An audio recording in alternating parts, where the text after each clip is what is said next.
RiverRotic.com. So I talked about this and I might make a bigger video on this because there's actually a lot of minutia, but let's just stick with Doctor Who, Star Trek, and Star Wars, which have all gotten their fatal blows within the last just under 2 years with the Acolyte, Doctor Who Series 15, and now Starfleet Academy. Franchises that could have lasted forever if anybody had taken just basic care with them and if the right people were hired.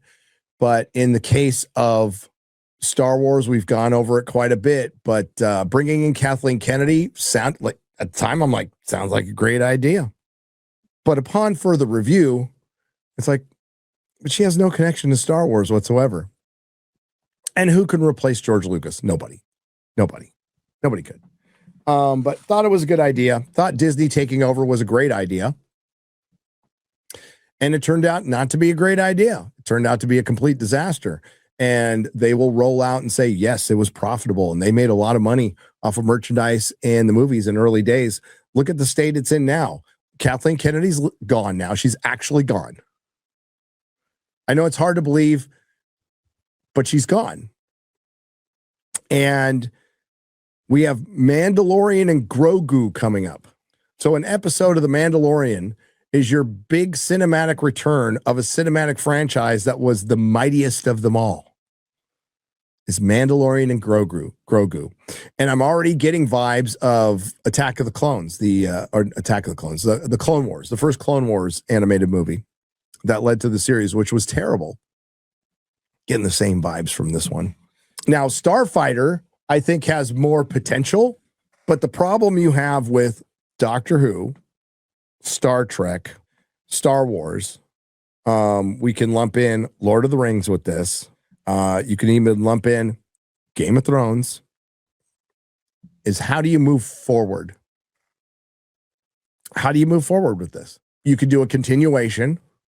So you'd be continuing on Ncuti Gatwa and Jodie Whittaker's Doctor Who. You'd be continuing on Alex Kurtzman's Star Trek and continuing on Kathleen Kennedy's Star Wars. You'd also be, there's two continuations you can do. You could continue on Rings of Power, which is just adapting the appendices, or you can keep doing side stories all day long until you've, filled in all the blanks for Lord of the Rings. But nothing is moving these forward story-wise. Nothing that you can do. There is Reboot, which arguably your best option.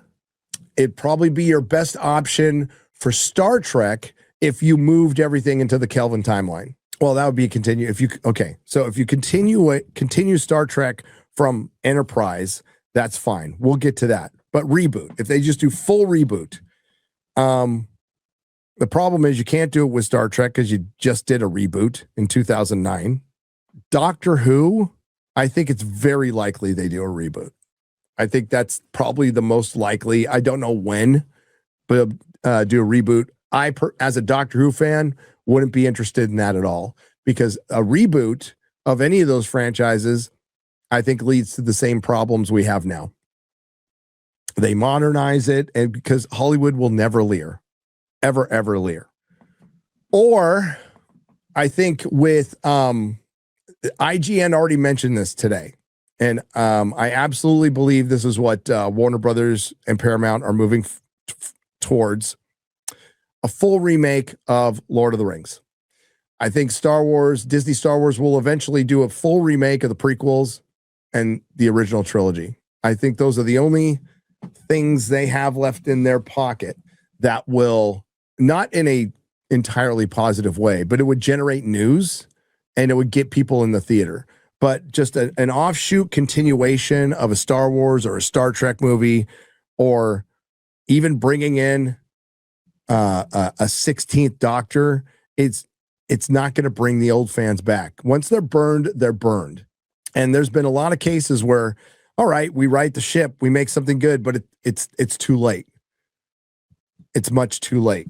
Now, this is where we get to willingness. If somebody takes over Star Wars and says, all right, we're wiping the slate clean, we're starting from Return of the Jedi, do something bold like, oh, the extended universe is canon. It's back to being canon. And we decanonize everything Disney Star Wars. And you know what? You have a chance to move forward.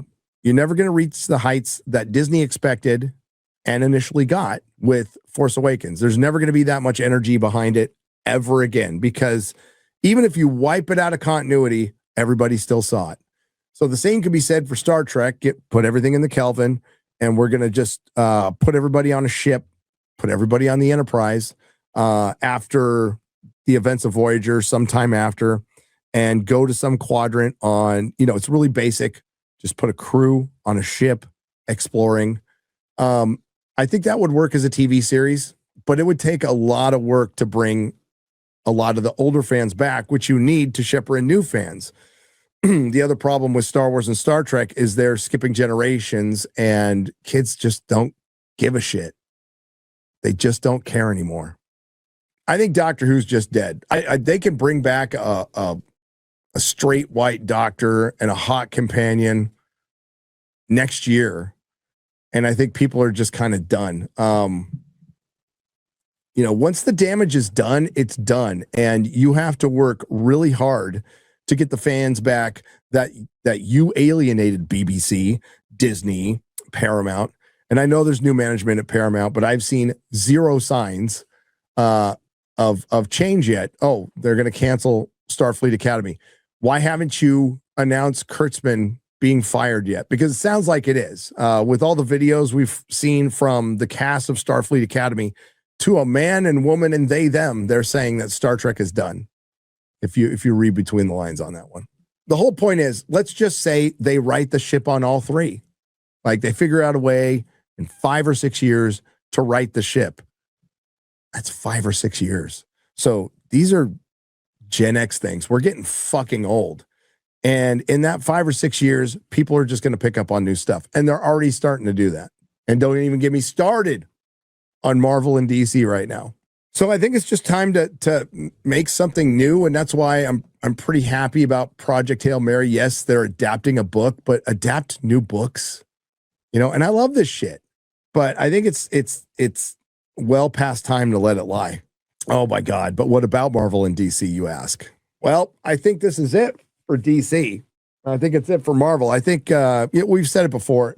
There'll always be Batman and Spider-Man movies. Those will always be around. But as far as shared universes, well, I mean, DC didn't get out to a very good start, did they? Putting it in context, their start wasn't nearly as good as Snyder's start. Just wasn't. I don't think they're willing to let stuff lie for a while, which is what you need to do. And Marvel's not going to do what needs to be. Marvel needs to do a full-on reboot. And then I would say, if they're asking me, which they're not, approach each character like a Bond movie. I wouldn't even connect them right away. I would just make solo movies. And if you got to recast somebody, you recast somebody after 3 or 4, treat it like a Bond movie. That's originally what Sony was going to do with Spider-Man. But all these franchises are coming to their bitter end. We're in the apathy phase now, which is the death of a franchise. So, and how do we know we're in apathy? Well, you get something good, or you get something that's not as bad, and it doesn't perform. Hey, there's a lot of people who say Superman is a great movie. Didn't perform like one. Marvel died in 2015. You might not be wrong. He's wrong. Star Trek in the past has found younger fans, and so has Doctor Who. Doctor Who actually did a great job of it back 10 years ago. Doctor Who and Russell T. Davies' first run did get a new generation of fans that they alienated almost immediately and lost them. So is it possible? Sure. The question is there the talent in Hollywood to bring them back? Because Starfleet Academy was supposed to connect to younger fans. Did it do that? No, it didn't. It didn't connect to any fans. Doctor Who with Jodie and Shudigawa was supposed to connect to younger fans, and it didn't do that. These are also expensive series, And these are also series that really lived off their licenses and their merchandising, which has cratered because they decided to write horrible stories about horrible characters that were foundationally immersed in the message. So you didn't just write like a bad movie. You wrote a bad movie, especially Russell T. Davies specifically came back to throw up a middle finger to the fandom. You don't just recover from that. That's why currently Russell T. Davies' Doctor Who was canceled at Disney. They have a Christmas special coming up, but they don't have a doctor yet, and they better hurry up and film it. Starfleet Academy is canceled after season 2, and it looks like Kurtzman Trek is done. Kathleen Kennedy is gone. They have no vision. They're coming up on the 50th anniversary of Star Wars, and they've got nothing for it. How's that Rey movie doing? So yeah, it's possible, but it requires willingness that Hollywood generally doesn't have, because they care more about what their peers think than what the paying customer thinks and making money. Otherwise, they would have changed years ago. But this went on for 10 fucking years, all this shit. Yeah, I think for Doctor Who, I think Tennant will be the one coming back. It'll be the 14th Doctor, the middle gay Doctor, because the last 3 Doctors were gay. Their best shot at success is, for all 3, is continuation with a major retcon, wiping out the last 10 years of all 3 and moving on from the last decent point. We won't even say good point, decent point. Hollywood, BBC will never, ever do that, ever. Middle gay is so British sounding. It's the middle gay Doctor.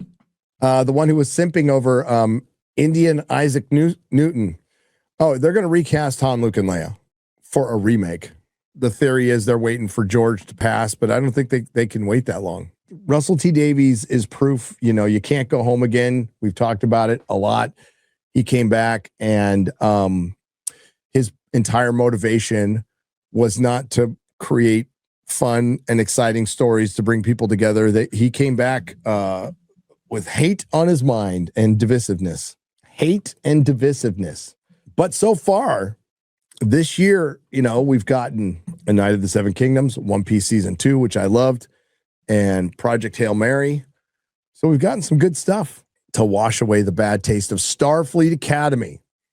I know there's a petition out there to get it back. It's like, it ain't coming back, guys. But inherently, that's the problem when you play the identity politics game and you start shouting out, well, this is the first Star Trek with a black female lead, and this is the first female doctor, and it's the first communist lesbian space, and in Star Wars is, once that's resoundingly rejected, you still have to deal with your employees that all wanted this shit. The employees that were mostly hired based on your new DEI practices and not on skill, removing all meritocracy, removing all accountability, and removing shame.